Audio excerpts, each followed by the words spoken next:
So, if the question was, can I make Naruto ninja weapons? The answer would be, I'm sure I can. That was dumb, I'm sorry, but I'm really proud of that joke. I think that was a great joke.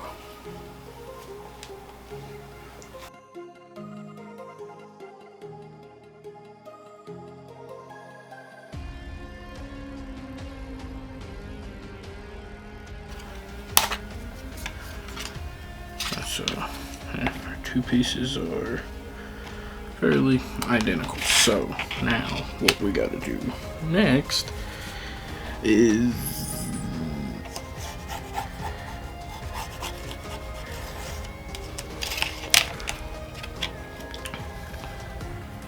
so we got that little mark. Now we're gonna do the same thing we did to cut it out, except we're not gonna cut it completely loose. So this is a new method I came up with. I don't know if I came up with it, but like I literally had a dream of how to do this, and then we'll go and apply it. Like I did it with a sword first just to see, and then after I got pretty confident with the method, we started doing it everywhere. So like what I consider this, like what made me think of this was like, you know how like if you go to like a Halloween store, there's those like swords and stuff, and they're pretty much just like slush casting. They're like just a layer of plastic on the outside and hollow on the inside. Slush casting, I believe that's what that is. And I was thinking that, I was like, those, now they're not the most sturdy, rigid swords ever that you can get from there because it's very, very thin. But I was like, that seems really cool. Like, it's hollow, it's light, but it's somewhat durable. And so I was like, I wonder if I can pull that off with PVC. And so, as you're going to see here, that's kind of what we do because the inside of the blade itself is hollow. And, I hope soon to do a full sword and video for one as well. This was a mini project just to kind of get the ball rolling again, but I'm actually really proud of how this comes out. As you see, I'm not talking as much about the build. I can't remember if I mentioned this before or not. It's been a little while, but I'm not good at really explaining things, so I don't focus on that too much because I'm bad at it.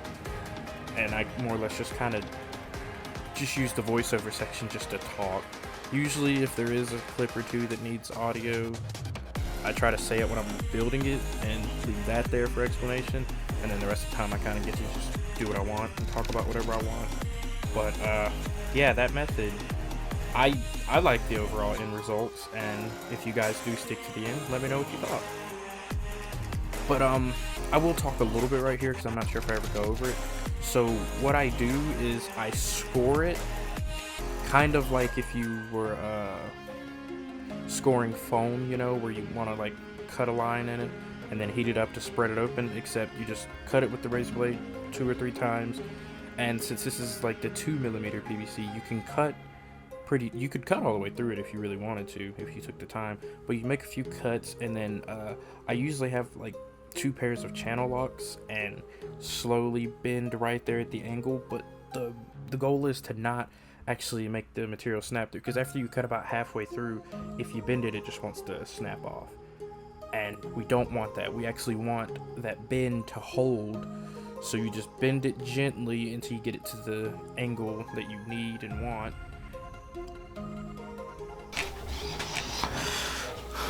So I had to clear up some space on my camera's card, but what I did while the files transferred is I just drew a diamond that will fit in here, and it's like the exact size and shape that I want, so that it'll sit the way I want to and hold everything together. So as you're bending your pieces, just keep in mind you want to try to get the bends as even as possible so it looks symmetrical and it lines up. I'm not perfect, but I did my best. And so right here, so it's not really going to show up, but what I did is I just sanded a little bit of the edge right there so that I can glue this down where it goes. PVC is a pain when it comes to glue and paint, so make sure you scuff up the surface real good to glue it. And you need to go to super glue around soon. Smooth and stuff when you want to paint it also. But I'm trying not to do as much time, like later in this video there's a lot of time lapse just because I forgot, or I didn't pay attention how long this was going on. But I'm trying to try something new where like I leave most of the clips in it and try not to time lapse as much. Okay, so right here, what I was doing is I tried to glue it together, but it didn't want to line up quite like I wanted. So instead of having just like the corner of the PVC from where it's at an angle, that being my only glue point, I went ahead and sanded just a little bit, put a little bit of a flat edge on it so that one, there's a rough surface that glue can really adhere to, and two, it they line up flat like, and it makes it more flush and big, more surface area for the glue, and it just overall sits a little bit more flush and neat and even. It's worth it, trust me. And then right here I'm just going ahead and getting it all glued up, just gluing all the seams together, holding it where it needs it, making sure everything kind of lines up where I want it. And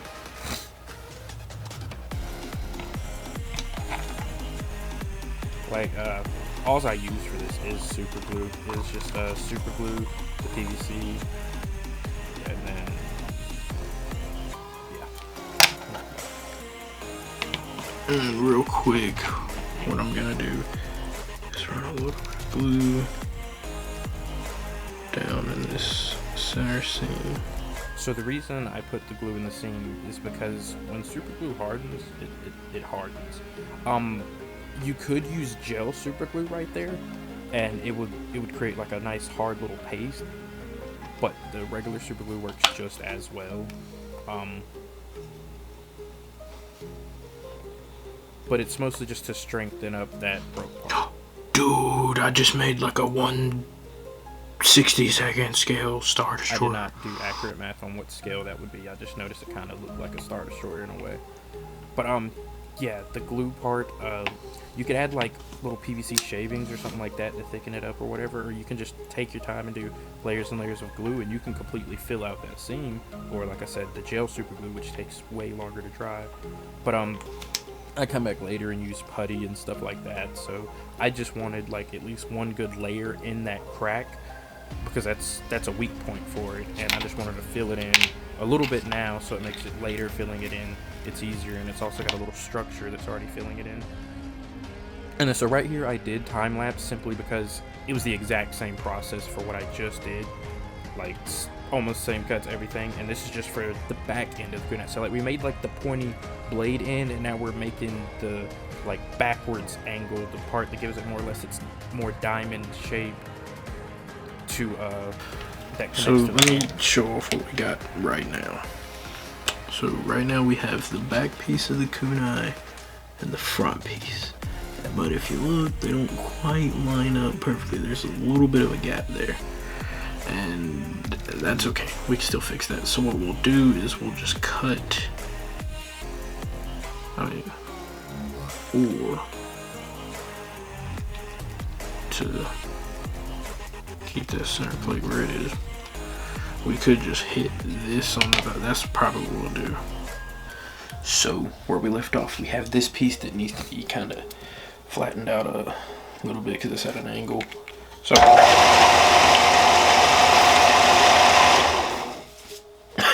make sure to put on a dust mask and safety glasses for this.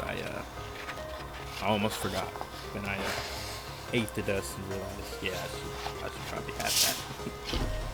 Also, I don't know if I mentioned it or not, I don't think I did, but that little diamond piece you see me cut earlier that I put in the back of the kunai, one, that was to help it hold its shape back there the way I wanted to.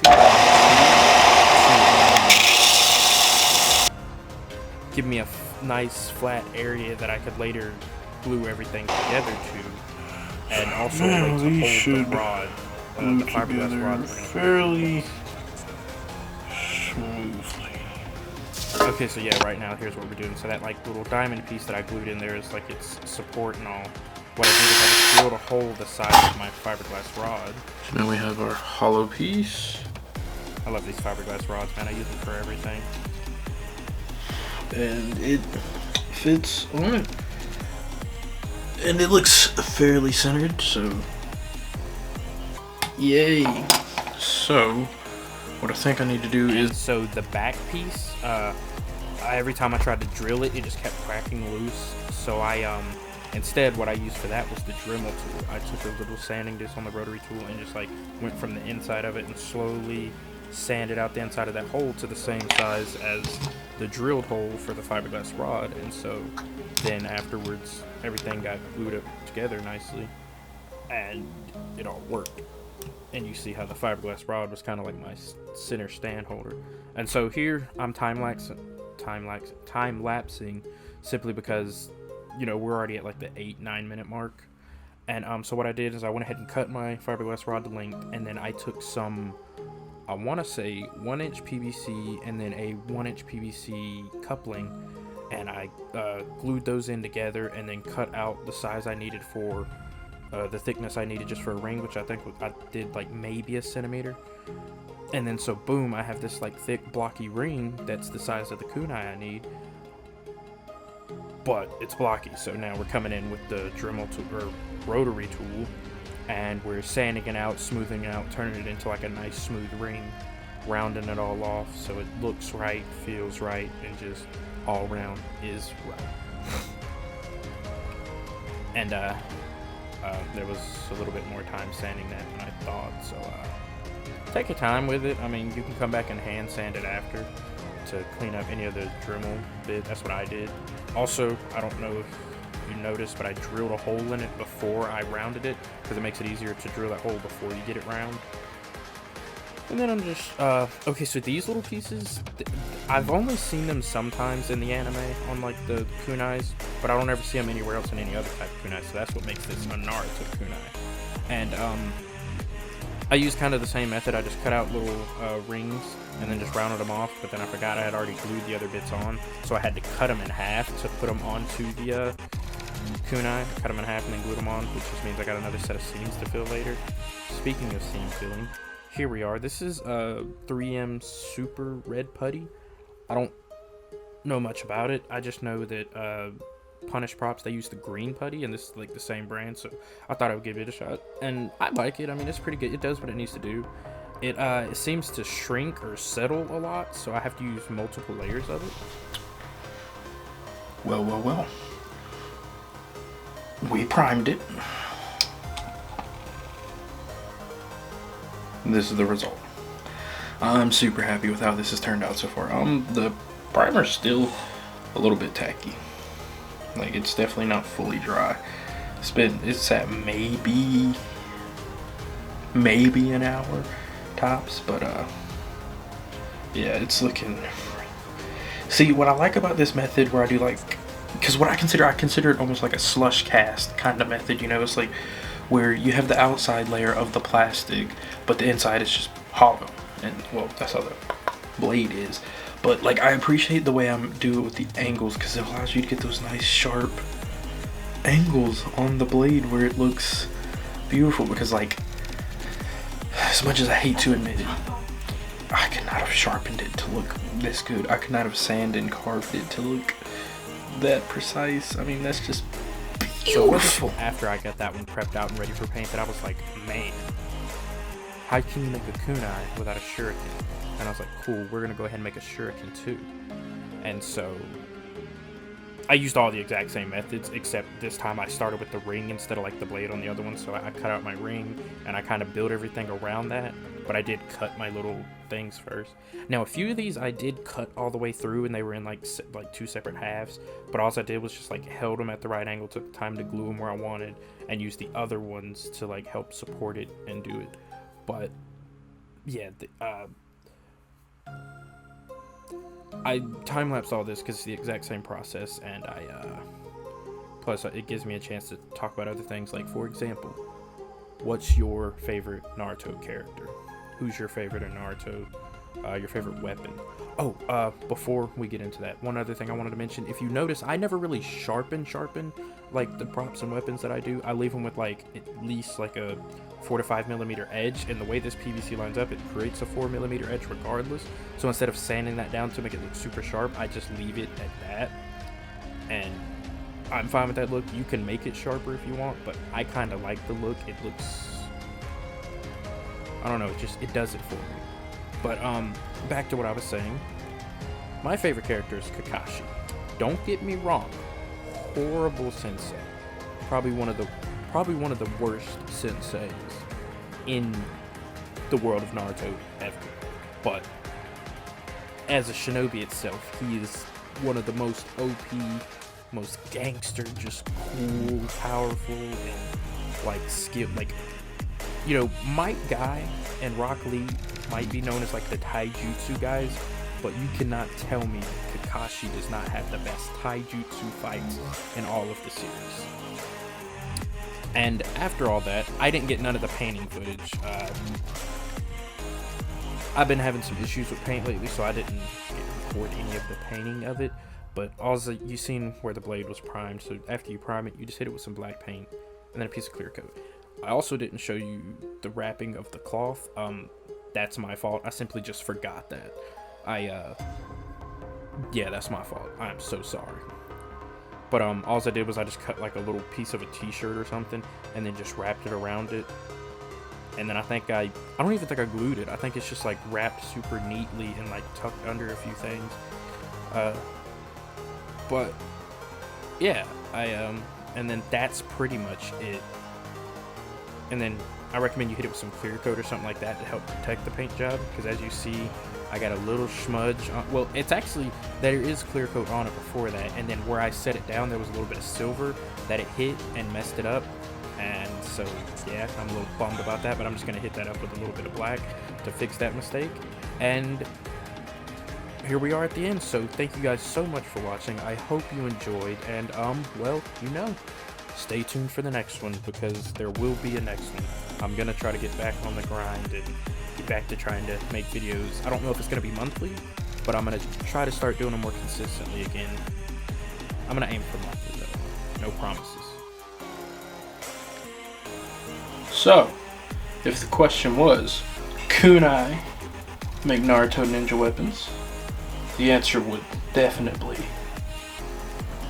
be. I'm sure I can.